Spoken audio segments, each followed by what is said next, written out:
I planned Mia's birthday like it was a proposal. I mean that literally. We'd been together a little over 5 years. Lately, things had felt a little routine. You know how that goes, same conversations, same restaurants, same rhythm. I figured this was my moment to show her I still saw her, still cared enough to make the effort. She'd hinted that she wanted something more elevated this year, so I went all in, rented out a rooftop bar in downtown Dallas, curated the guest list with people I knew she genuinely liked, arranged a playlist of her favorite deep-cut R&B tracks, even had candles set in frosted glass and hand-calligraphed menus printed for the custom cocktails. It was the kind of night you couldn't scroll past on Instagram without pausing. But sometimes the moment you've been building up in your head ends up being the exact night everything begins to fall apart. The first red flag came the second she walked in. She looked incredible. I won't lie, my breath caught when I saw her. Green silk dress, hair pulled back just enough to frame her face. That dark lipstick she always saved for special events. But when I leaned in to hug her, there was something strange. A scent clinging to her wrist. It wasn't hers. Not her usual perfume. Not the body spray she kept in her car. This was heavier, earthy, masculine. It was the kind of cologne that sticks, not a passing scent from walking by someone. No, this was something that had lingered, like someone had held her wrist or she'd leaned against them. I pulled back for a second, half smiling, but my brain started cataloging. That's when I noticed him.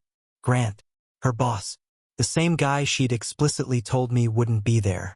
She'd mentioned earlier that week that he was flying out for a client presentation in Chicago. It was a random detail, and I didn't question it at the time. So imagine my surprise when he showed up halfway through the night like it was perfectly normal. He wasn't just a boss. Grant was noticeable. Late 30s, tall, expensive watch that he didn't check because people waited for him. He had that quiet alpha presence. Not loud or obnoxious, just self-assured in a way that made other people lean in. When he walked in, Mia smiled wide. Wider than she'd smiled all night, honestly. When I pulled her aside a few minutes later and casually asked, "Didn't you say Grant was out of town?" She laughed. Too fast. "His flight got canceled or something.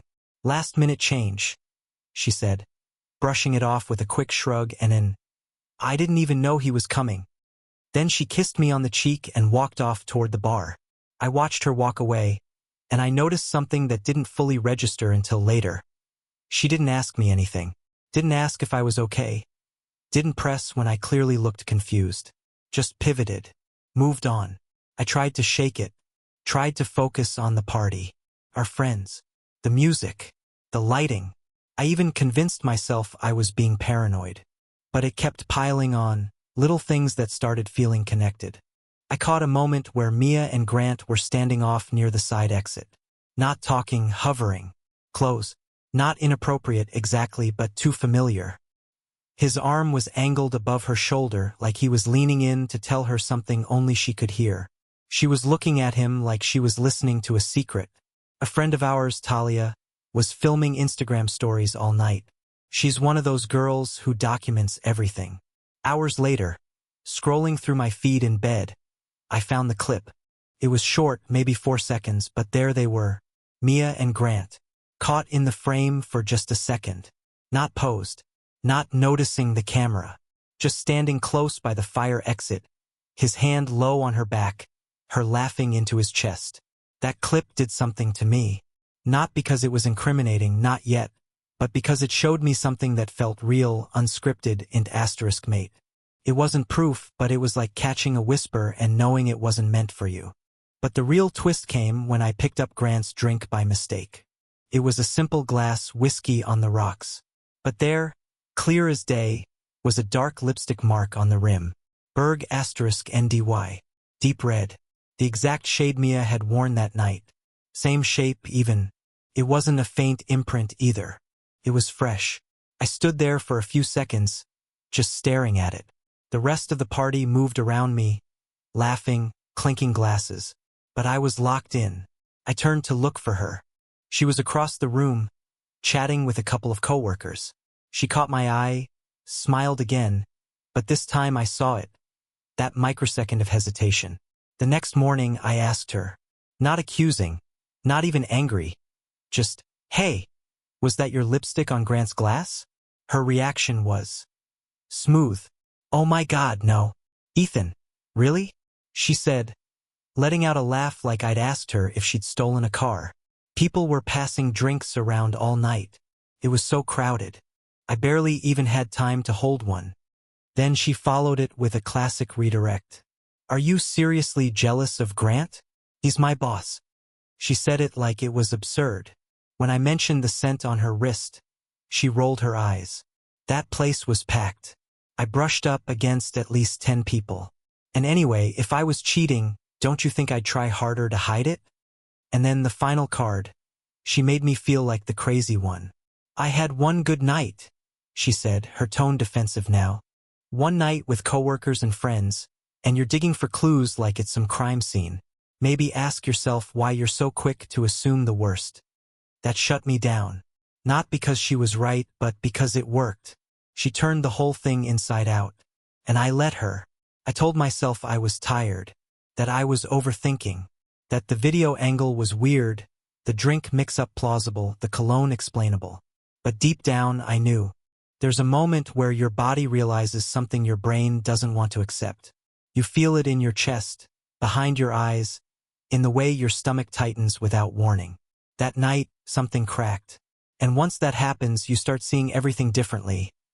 Like switching on a black light in a hotel room. What you thought was clean isn't. After the rooftop party, I tried to forget. I really did. I told myself not to fixate. That relationships go through weird chapters. That maybe I was being insecure, maybe even controlling. But once doubt creeps in, it doesn't just sit quietly. It starts whispering into everything. A week passed, then 2, and I started noticing things I would have ignored before. But now, they all felt deliberate. Started with her phone. We'd always had this silent trust. Not that we checked each other's phones, but they were always just there, face up on the table. Notifications popping through while we laughed over dinner or watched trashy shows together. But now, Mia's phone was always flipped over. Always on silent. Even when we were home. At first, I didn't think much of it. She said it helped her stay present. But then she changed her phone password. Not just once, twice. And the second time, when I casually asked if she'd updated it again, she smiled and said, "Yeah, just trying to keep work stuff secure." We weren't that kind of couple. Or at least I thought we weren't. It didn't stop at the phone. Our family calendar, the one we used to sync everything from birthdays to dentist appointments, vanished. She claimed it glitched. That she'd meant to reshare it and just forgot. I waited a few days. It didn't come back. Then came the showers. Mia had never been a shower immediately after work kind of person. She was more of a dinner first, unwind on the couch kind of woman. But now, every time she got home from one of her late meetings, she'd go straight to the bathroom. Bag down, shoes off, shower on. No kiss hello. I asked about it once. She said she felt gross after long meetings. Fair enough. But it kept happening. Like clockwork. Then she started wearing a new scent. I noticed it the second it hit me. Floral, yes, but also layered with something deeper. A kind of musk that didn't fit her usual vibe. Her old perfume was light, almost citrusy. This new one was heavy, mature, seductive. When I asked, she said she was trying something new, that a coworker had given her a sample. Her explanations always sounded reasonable. Always just enough. But when you have enough just enoughs, they stop feeling like truth and start feeling like strategy. The nail in the coffin, at least emotionally, came on a Tuesday. She said she was running errands after work. I didn't press. But later that evening, while looking for a charger in her car, which she usually kept spotless, I noticed the mileage. It hadn't moved. Not even by a block. I stared at the dash longer than I cared to admit. Maybe she parked somewhere and walked. Maybe she got a ride. But the phrase running errands just didn't align with a car that had clearly sat still all day. The next day I asked casually, "Did you take the car yesterday or Uber?" She barely blinked. Uber. Parking was a nightmare. I nodded like it made sense. But here's the part that gets you. It didn't just happen once. It became a pattern. The errand days, the meetings, the retreats. All came with car mileage that didn't match the story. And when I started checking her email, the shared one she forgot to log out of on our iPad, I noticed an unfamiliar card being used. Small charges, ride shares, boutique wine stores, a random florist on the other side of the city. The card was under her maiden name, a digital bank. When I brought up one of the charges, gently, she brushed it off. "Oh, that's just for my side project. I told you I was helping Taylor's nonprofit do some design work, right?" I nodded, though she hadn't. That night I couldn't sleep. My brain was in full investigation mode. I started combing back through our texts, not hers, just ours. And that's where I noticed another shift. Her responses had gone mechanical. Not in tone, but in timing. Messages would arrive hours late. Then all at once, like she'd been ignoring me until she could craft something normal. Her voice notes, she used to leave them for me all the time, stopped completely. Now it was just, "Cool. Okay. Tied up RN. Tell you later." The emotional warmth gone. At this point, my mind was playing chess with itself. Part of me wanted to scream at her, confront everything. The other part, the quieter, more dangerous part, wanted to understand the pattern first. Build the picture. Connect the pieces. So I did. I created a timeline. On paper. Not on my phone. I wasn't about to risk her finding it. I started writing down every meeting, every retreat, every errand, every unexplained delay, every new charge from the mystery card, every weird moment that had rubbed me the wrong way. I didn't realize how much there was until I saw it all laid out. Tuesday, work dinner. But receipt showed a solo Uber to Uptown. Return trip at 1:13 a.m. Friday, retreat. But no photos, no tagged posts, and her car parked in the same spot all weekend. Wednesday, grocery run, but nothing new in the fridge, and a florist charge logged at 5:26 p.m. Sunday, catching up on emails, but geolocation showed her phone across town at a high-rise complex. Every line I added felt like another crack in the wall I'd built around my denial. It didn't end there. One night, while she was asleep, I quietly checked our shared Dropbox folder. We used to store everything there, vacation pics, lease documents, meal plans, you name it. It had been dormant for a while, but a hidden folder had been added recently. One I hadn't seen before. It was empty, but it had a name. Sketch Concepts, Loft Project. Loft Project? She'd never mentioned anything about a loft. That night, I stared at the ceiling and asked myself the question I'd been avoiding for weeks. What if she's not just lying to me? What if she's building something without me? A life plan with someone else. And the guy who threw her a rooftop birthday, the guy who still had her as his phone wallpaper, the guy who believed every late-night excuse was being carefully, surgically erased from it. It was no longer about the lipstick on the glass, or the cologne, or the side glance in that 4-second video. It was the whole system, the operation, hidden cards, changed passwords, conflicting logistics, emotional distance disguised as stress, physical rituals, showering, silencing, disappearing. Separately, each thing was explainable. But together, they were a web, a structure, a perfectly built scaffolding designed to keep me just uninformed enough to stay quiet. But now I wasn't quiet. I was watching. And next time, I wouldn't just be collecting hints. I'd be collecting proof. People think infidelity hits like a lightning bolt. A sudden discovery. A text left open. A stranger's cologne in your sheets. But the truth is, by the time the lightning strikes, the storm has already been building for a while. You just didn't want to admit the thunder meant anything. It all came to a head 3 weeks after Mia's birthday. The night I found the video. See, the rooftop bar had a side corridor. Not part of the main floor, more of a staff area with an emergency exit, storage racks, and a few wall-mounted cameras. Not public-facing, but accessible if you knew where to look.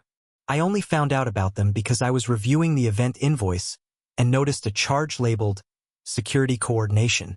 I called to ask what that covered, and the bar manager mentioned they kept recordings in case anything sketchy happened backstage. Backstage. The word sat in my chest for hours like a weight.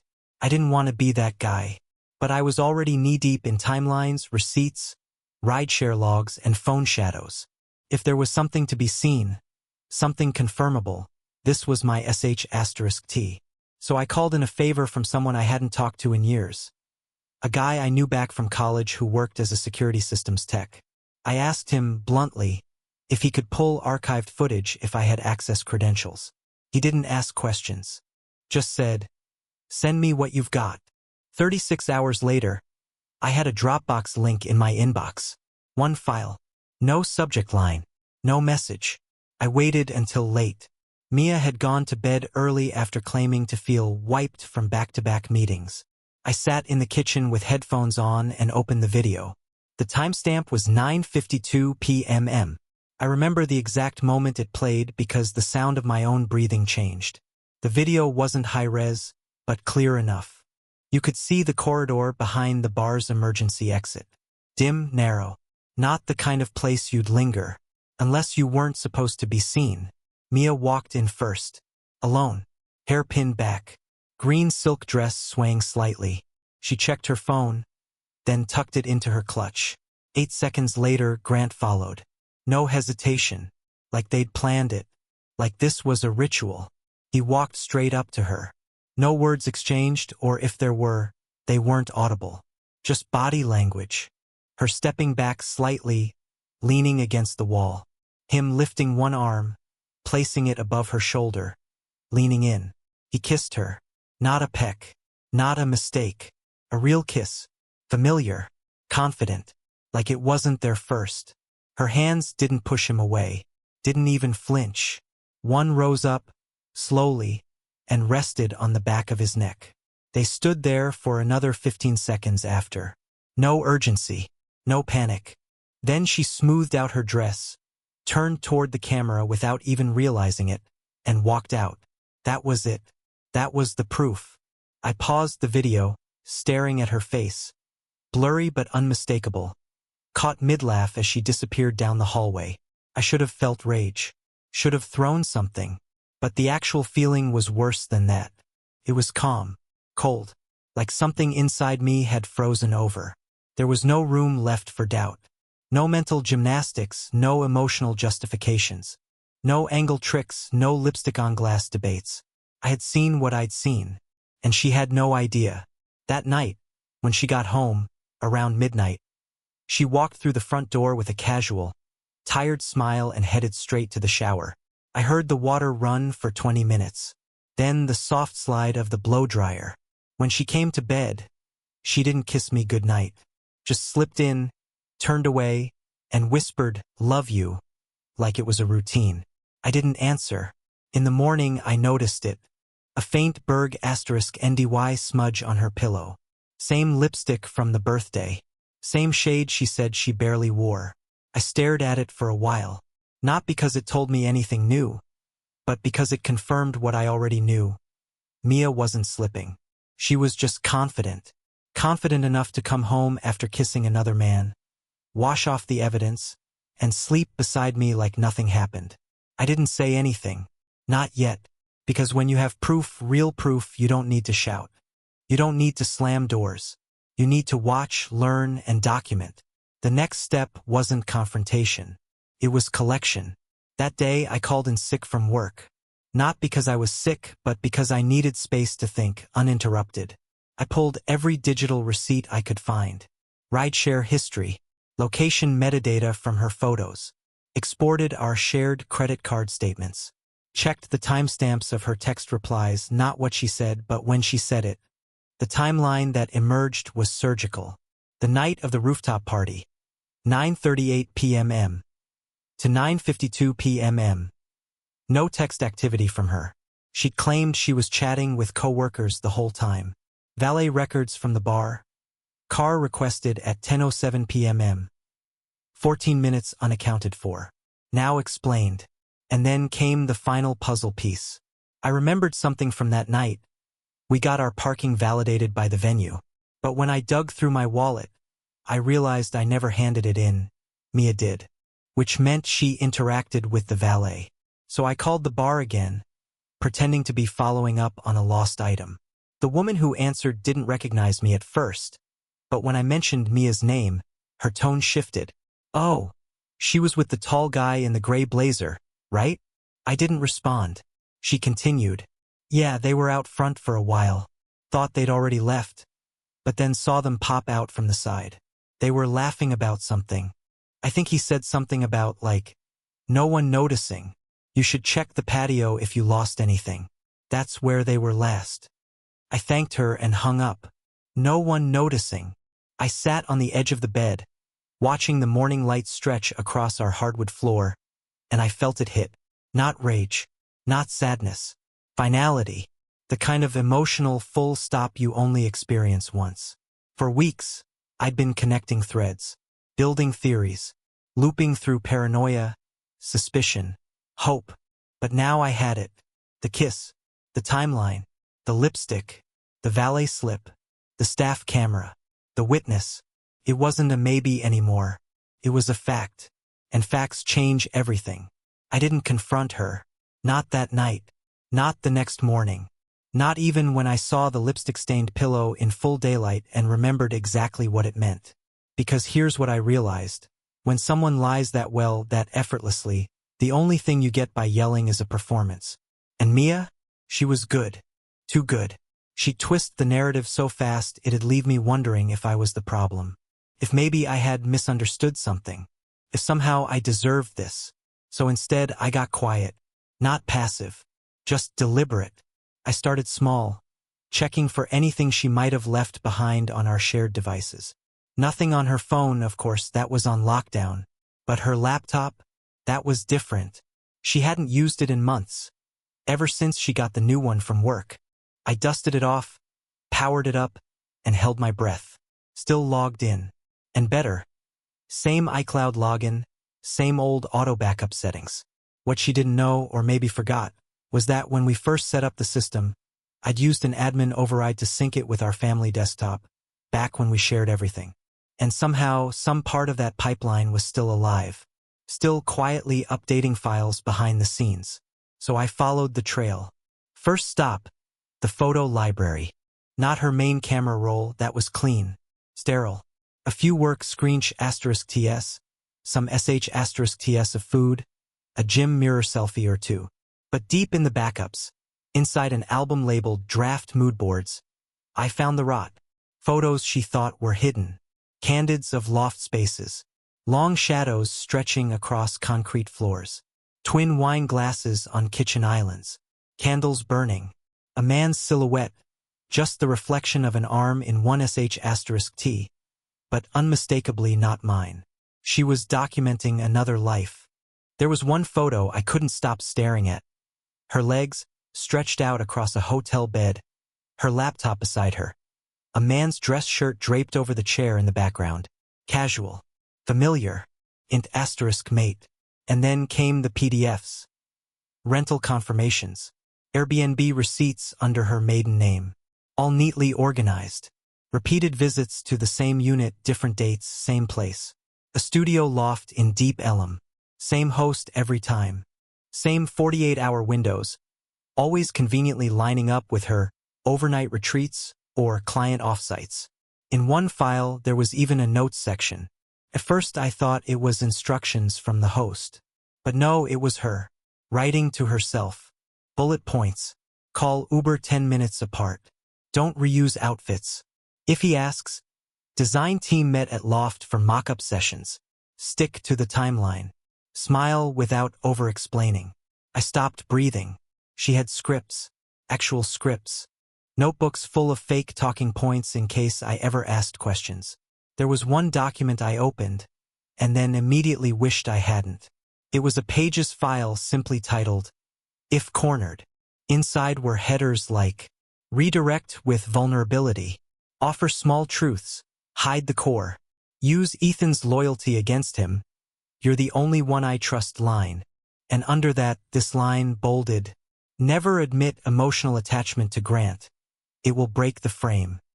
I stared at those words for a long time. Not because I was shocked that had passed, but because it confirmed something worse. She wasn't improvising. This was structure. Strategy. Campaign. I clicked back into the rideshare receipts. There they were, all the nights she claimed to be at the studio with her team. She hadn't driven, hadn't parked, hadn't risked being seen. She'd used a private app, tied to the same hidden card. All the drop-offs matched the Airbnb loft. The pickups matched Grant's office or his apartment building, depending on the week. The logs didn't lie. Unlike Mia, every timeline I'd built in my head, every gap, every moment that had once made my stomach twist, it all lined up. And in case I needed a final nail in the coffin, I found it buried in her notes app. A checklist. Things to do before going public. Close old joint card. Finalize Loft LLC documents. Prep press release template. Talk to Ethan after stabilization. That last one hit harder than anything else. After stabilization. Like I was some variable in a launch plan. A phase to get through. Something to manage, delay, contain. Not a husband. Not a person. Just a loose end. I felt something snap inside me. Not rage. Not heartbreak. Not yet. Just clarity. Cold, sharp, surgical clarity. This wasn't a woman in a bad moment. This wasn't a fling. This was a woman executing an exit strategy while I slept next to her every night and asked if she wanted wine with dinner. So I shifted gears. Started cataloging everything. Every screensh *T had metadata preserved. I used screen recording to capture scrolls through her documents. Every file got backed up. Every image tagged with date, time, and GPS when available. I started a hidden drive, encrypted and mirrored onto a spare USB I kept in my car. I wasn't just watching anymore. I was building a case. For what exactly? I didn't know yet. I just knew I couldn't go to her with this. Not now. Not when she was already 3 steps ahead. If I jumped too early, she'd bury what I hadn't found. And there was more, I was sure of it. I could feel it in the gaps. The silence. The late nights she claimed were backlogged deadlines, but now looked more like rehearsals for her next move. So I kept digging. Kept collecting. Every whisper of the life she tried to hide, I archived. Not for revenge. Not even for justice. For reality. So that when the time came, and it would come, I'd have the full truth in my hands, not just gut feelings and lipstick stains. And the truth, as ugly as it was, gave me something I hadn't had in weeks. Control. There's a difference between betrayal and replacement. Betrayal is reactive, a crack, a lapse, a moment of weakness. But replacement, that's architecture. That's tearing down the old life while smiling across the dinner table, only to reveal that the plans for the new foundation were already drafted. And that's what I found next.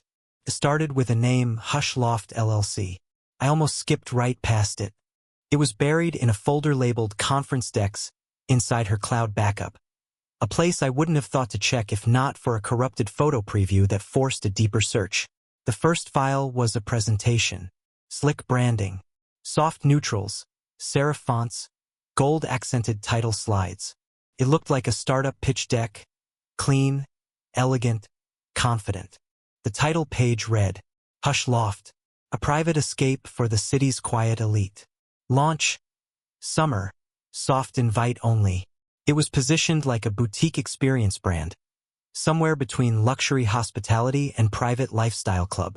Think, New York loft aesthetics, members-only access, curated wine lists, no social media presence. The kind of place where deals get whispered, not posted. What stopped me cold were the names at the bottom of the slide. Creative Director, Mia D. Managing Partner, Grant A. And there it was. Not just a fling. Not just secrecy. Partnership. This wasn't a side project. This was a new life mid-construction. And I was nowhere in the blueprints. The deeper I went, the more complete the picture became. They had branding mock-ups, furniture mood boards, projected revenue models, NDA templates, even a rough sketch of a user flow for a members-only booking app. It wasn't a fantasy. It was real. Their funding section broke it all down. Most came from Grant's silent investors, familiar names I recognized from news articles about real estate tech startups. But a portion, flagged with an asterisk, said, Personal reallocation, Dev, funds/operating float, M.D. discretionary. That line made my skin crawl. Mia worked in nonprofit development. She handled grants, outreach, fundraising portfolios for a youth foundation. That's where dev funds came from. Meaning, she was skimming. Or worse, repurposing resources from the foundation to bankroll a private members only loft for elite clients. A place that didn't yet exist publicly but was already being quietly shaped into reality. The audacity stunned me, but it was the internal notes that gutted me. In a document labeled Timeline and Transitions, she had written, "Grant suggests soft opening June. Think smaller circle. No socials. No paper trail. Q2. Build presence, vet clients, keep public footprint minimal. Q3. Stabilize accounts, finalize LLC structure. After stabilization, loop in Ethan, frame as solo pivot from foundation burnout, nothing romantic. Preemptive positioning. This is the future I'm building. I need you to respect that." There it was. I wasn't just being left. I was being managed, handled like a PR risk, framed like some old emotional debt she intended to pay off with vague honesty and strategic half-truths. Her version of telling me would be after the house was built, the walls painted, the wine glasses stocked. After the doors were locked and the only space left for me was outside. And the worst part? I saw it working. Because if I hadn't started digging, if I trusted just a little longer, she would have sat me down one night with tears in her eyes and whispered, "It's not about another man, Ethan. It's about me. I need to do this for myself." And I probably would have believed her. I would have nodded, swallowed the guilt she handed me, and watched her walk into the arms of the man she'd been building her future with all along. A future funded by silence, fueled by deception, wrapped in scented candles and strategic branding. There were blueprints in the folder, actual architectural layouts of 2 loft units. One was labeled Client Lounge with notes like, "Hidden entry via freight. No visible signage. Dimmable lighting preset. Smart lock code rotation, monthly." The other was labeled Private Room. Internal only. There were no photos of that one. No notes beyond a redacted access list. I didn't need to guess what it was for. Everything about it screamed secrecy, discretion as product. They weren't just launching a space. They were launching an alibi. A fantasy for people who wanted something more than exclusivity. They wanted invisibility. I kept reading. There were drafts of emails to potential partners. A pre-written press blurb. A list of possible narratives if leaked. Including, frame as wellness/lifestyle consulting. Use Mia's design background as front. Avoid tax scrutiny. Grant recommends second LLC shell if income exceeds projections. Second shell. Income shielding. Fraud mitigation. This wasn't just emotional betrayal. It was ethical rot. She had told me for months that her job was exhausting, that she wanted to create something real, that working in nonprofit made her feel like a sponge, that she was always soaking up pain and giving without return. Now I understood what she meant. She wasn't drained. She was done. Done with charity. Done with limitations. Done with me. And she'd found someone, Grant, who didn't just offer escape, but structure. Someone who said, "Why dream small?" And she bought in. Fully. There was one more note. A voice memo she must have recorded to herself. I almost didn't open it, but I did. Her voice, quiet, practiced, like she was rehearsing. "You've always been safe, Ethan. You made me feel like the world was manageable. But I can't stay small just because safety feels familiar. This isn't about love. It's about who I am when I'm not managing someone else's idea of me." She paused there, and then, "Don't make me the villain in your version of this." I sat there, headphones still in, unable to move. That memo wasn't for me. Not really. It was for her. For the story she needed to tell herself to sleep at night. But it told me everything. Mia had made her choice, and now it was my turn. I made no scene, no accusations. I compiled everything. Receipts, messages, voice memos, photos. I froze joint accounts, alerted the foundation's board with anonymous proof, and sent a curated dossier to Grant's wife.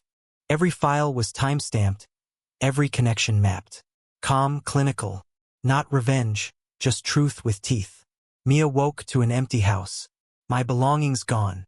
On the table, footage stills, a separation letter, and revoked access. All contact, legal only. That same day, Hush Loft LLC fell under investigation. The lease suspended. Her foundation launched a full audit. I moved to a quiet apartment by the river. No drama, no explosion, just closure, clean and final.